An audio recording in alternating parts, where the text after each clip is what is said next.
Hello everyone. Today we will see one of the fundamentals in training neural networks, that is backpropagation algorithm. Last time we have introduced multilayer neural network together with its notation. As you remember, neural networks have a vast literature and probably the most popular machine learning methods in practice. So far we have covered quite a number of machine learning models, including decision trees and support vector machine, which is a well-used method in machine learning. We learned the theory behind the methods and also their work in practice. You can see those videos using the link above. Let us start. Let us recall what the single-layer neural networks were. As you remember, they are the simplest architecture and have only one hidden layer. This means that we have three layers in total: input, hidden, and output layer.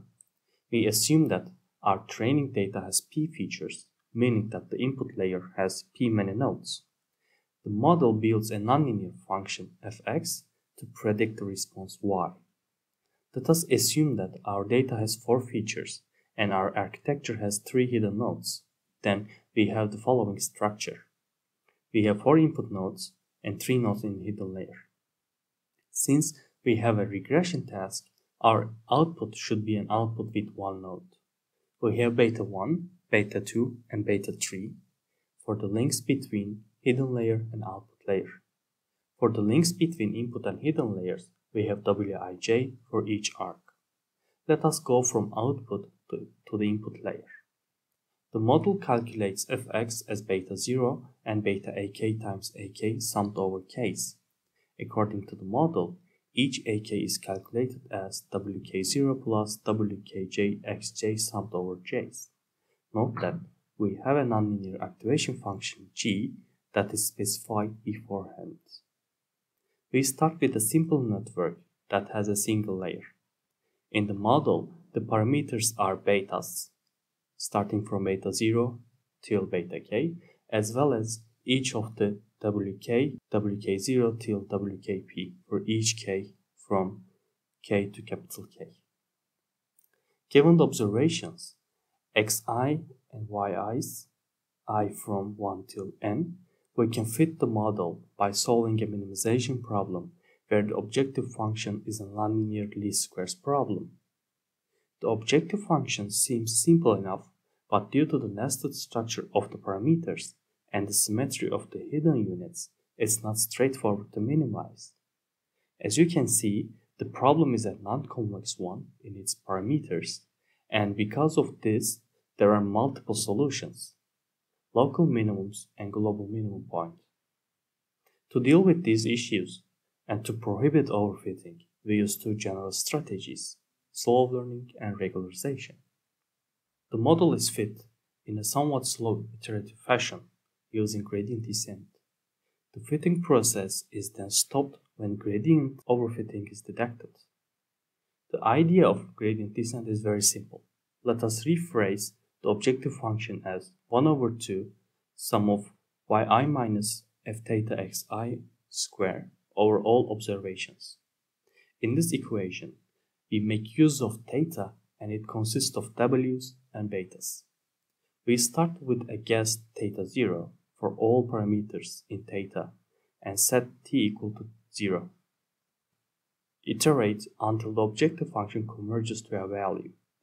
In each iteration, we will find a vector delta such that our objective function value decreases, and we update the iteration number. The key point is to find the right direction to go when optimizing the objective function value. The gradient of r theta, calculated at some current value gradient theta equal to theta m, is the vector of partial derivatives at that point. Gradient of r theta m equals the partial derivative of r theta at point beta m. This gives the direction in theta space where r theta increases most rapidly. The idea of gradient descent is to move theta a little in the opposite direction of the gradient, that is, theta m plus 1 equal to theta m minus rho, derivative of r theta m. Here rho is called as learning rate. For an appropriate learning rate rho, this will decrease the learning rate objective r theta. Recall the objective function and realize that it is a summation of arrays over all observation. When we write the f theta function into Ri, we get this giant function.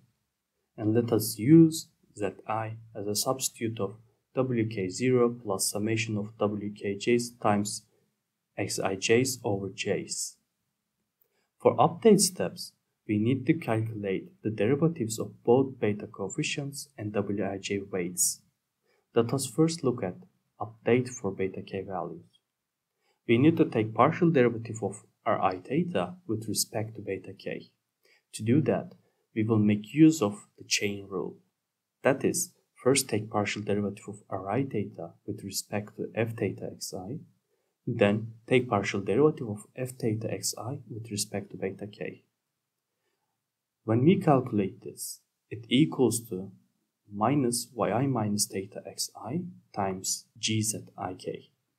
For the update on wkj, we again make use of the chain rule, but this time we need to add one more term.